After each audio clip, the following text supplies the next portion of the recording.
Sveiki visi. Ketvirtoji mūsų atostogų diena Barselonoje. Grįžom kaip tik iš Montserrat vienuolyno. Ir įdomus vaizdelis. Grįžom į viešbutį, išėjom į balkoną. Ir sūnus pastebėjo tokį įdomų dalyką. Nu, kaip čia pasakius, kiek čia to įdomu. Mes radom sudegusią mašiną. Tai va, kas čia kaip atsitiko, net neįsivaizduoju, bet va, turim tokį reikalą.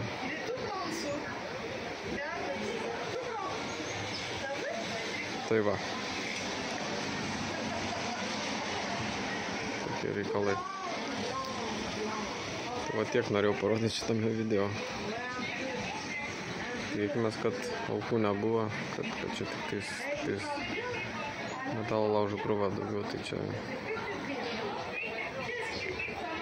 svarbu, kad gyvybės būtų išsaugotas, o mašinas pagaminamas yra naujas. Tai va, tai tiek norėjau papasakoti. Sėkmės visiems ir susimatom kitame video epizode. Iki.